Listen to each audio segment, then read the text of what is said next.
आपदामपहर्तारं दातारं सर्वसंपदां लोकाभिरामं श्रीरामं भूयो भूयो नमाम्यहम्।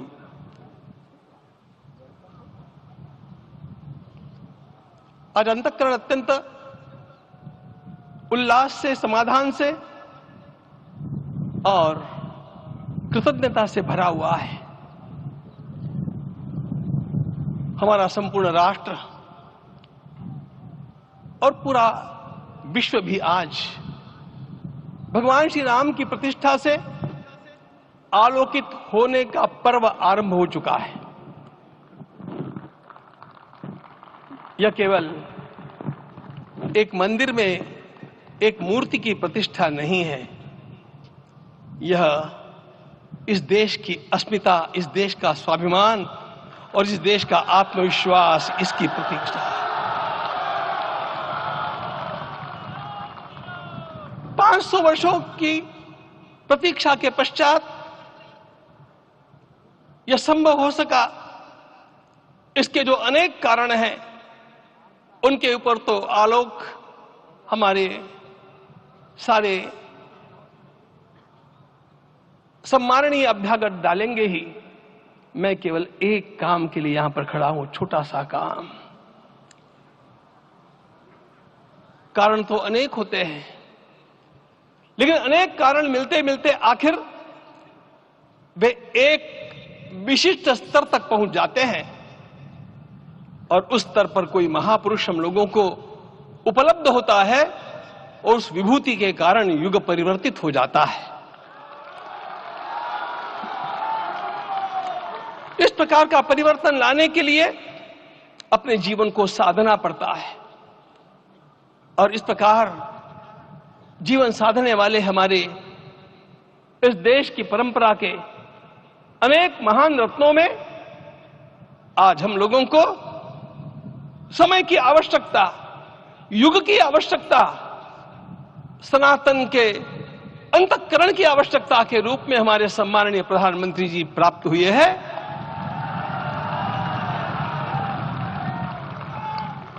यह केवल इस देश का नहीं, यह संपूर्ण विश्व का सौभाग्य है कि आज एक ऐसा राजदर्शी हम लोगों को प्राप्त हुआ।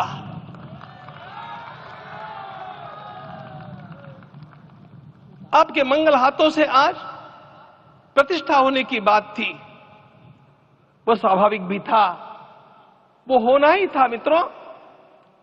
लेकिन मुझे इस बात का आश्चर्य हुआ जब मुझे लगभग 20 दिन पूर्व समाचार मिले कि माननीय प्रधानमंत्री जी को इस प्रतिष्ठा के लिए स्वयं अपने लिए क्या क्या अनुष्ठान करके सिद्ध करना चाहिए, स्वयं को उसकी नियमावली आप लिख करके भेजें।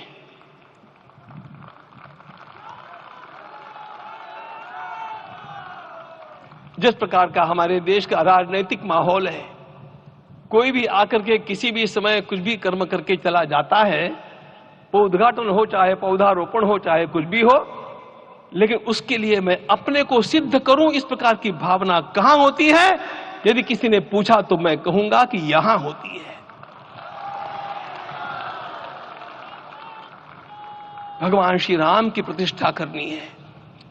भारतीय जीवनादर्शों के सर्वोच्च आदर्श भगवान श्री राम है और इन समस्त जीवनादर्शों की प्रतिष्ठा करने के समान ही यहां की प्रतिष्ठा रही है। इसलिए एक महान विभूति को ऐसे लगा कि मैं अपने को भी साधूं। मैं कर्मणा मनसा वाचा, कर्म से, मन से और वाणी से अपने को उसके लिए शुद्ध बनाऊं, सिद्ध बनाऊं, और उसका मार्ग तप ही है। भगवद गीता ने कहा, यज्ञ दान तप कर्म न त्याज्यम कार्यमेव तत्। तप से ही विशेष परिशुद्धि होती है। आज मुझे आपको बतलाने समय अंतःकरण गदगद होने की अनुभूति हो रही है। मैंने तो कहा था, हम लोगों ने महापुरुषों से परामर्श करके लिखा था, आपको केवल 3 दिन का उपवास करना है। आपने 11 दिन का संपूर्ण उपोषण किया। हमने 11 दिन एक भुक्त रहने के लिए कहा था, उन्होंने अन्न का ही त्याग कर दिया। महाभारत में कहा गया है अनशन यह सबसे बड़ा तप है, अनशन। और उसको उनके जीवन में साकार होते हुए मैंने केवल देखा नहीं, मैं थोड़ा तार्किक हूं। आपकी परम पूजनीय माता जी से मिलकर के मैंने उसको रिकन्फर्म भी किया था कि आपका यह अभ्यास 40 वर्षों का है। ऐसा तपस्वी कोई राष्ट्रीय नेता प्राप्त होना यह सामान्य बात नहीं है। वे इन दिनों में हमने कहा था कि आपको विदेश प्रवास नहीं करना चाहिए, क्योंकि सांसर्गिक दोष भी आते हैं। विदेश प्रवास टाल दिया सांसर्गिक देशों के इस दोषों की संभावना के कारण, लेकिन दिव्य देशों का प्रवास ऐसा किया।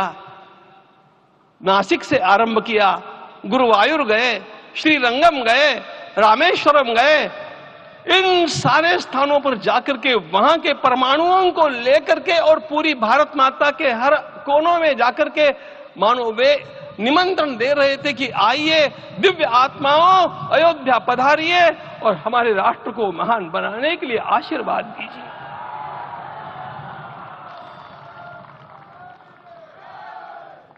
हमने केवल कहा था 3 दिनों तक आपको भूमि शयन करना चाहिए।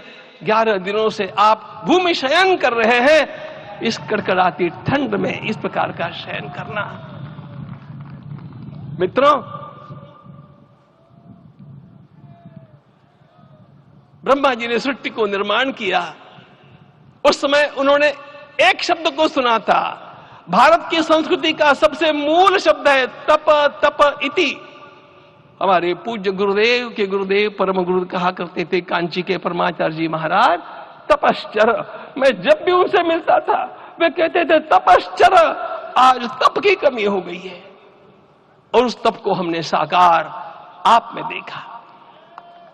मुझे इस परंपरा को देखते हुए केवल एक राजा याद आता है जिसमें यह सब कुछ था, और उस राजा का नाम छत्रपति शिवाजी महाराज। छत्रपति शिवाजी महाराज। मित्रों, लोगों को पता नहीं है शायद। वे स्वयं जब मल्लिकार्जुन के दर्शन के लिए श्रीशैलम के ऊपर गए, 3 दिन का उपवास किया, 3 दिन शिव मंदिर में रहे, और महाराज ने कहा कि मुझे राज्य नहीं करना है, मुझे संन्यास लेना है। मैं शिव जी की आराधना के लिए जन्मा हूं, मुझे संन्यास लेना है, मुझे वापस मत ले जाइए। इतिहास का वो बड़ा विलक्षण प्रसंग है। उस प्रसंग में उनके सारे ज्येष्ठ मंत्रियों ने उनको समझाया और लौटा करके लाया कि यह भी आपका कार्य भगवत सेवा ही है। आज हम लोगों को उसी प्रकार के एक महापुरुष ऐसे प्राप्त हुए हैं जिसको भगवती जगदम्बा ने स्वयं हिमालय से लौटा करके भेज दिया कि जाओ भारत माता की सेवा करो। तुम्हें भारत माता की सेवा करनी है। मैं अपने को कभी श्रद्धा रखने के बारे में भावुक नहीं पाता हूं, लेकिन कुछ स्थान ऐसे होते हैं जहां पर आदर के साथ अपना मस्तक अपने आप झुक जाता है। ऐसा एक स्थान हम लोगों को उच्च पदस्थ इस राजर्षि ने जब दिखाया तो मुझे छत्रपति शिवाजी महाराज के गुरु समर्थ रामदास स्वामी महाराज की याद आ गई। उन्होंने शिवाजी का वर्णन किया, निश्चयाचा महामेरु, निश्चयाचा महामेरु, बहुत जनासी आधारू, अखंड स्थितिता निर्धारू, श्रीमंत योगी, श्रीमंत योगी, श्रीमंत योगी। हम लोगों को आज एक श्रीमंत योगी प्राप्त हुआ। आज मैं यहां पर केवल इसलिए खड़ा हूं कि इतने तपस्या के पश्चात इन सारे महात्माओं की अनुमति लेकर के और उनके आशीर्वाद लेकर के उनका यह तप पूर्ण करने के लिए, उसकी सांगता के लिए उनको चरणामृत दिया जा रहा है। आप सबकी सहमति हो तो आप सब लोग ओंकार का घोष करके मुझे सहमति दें।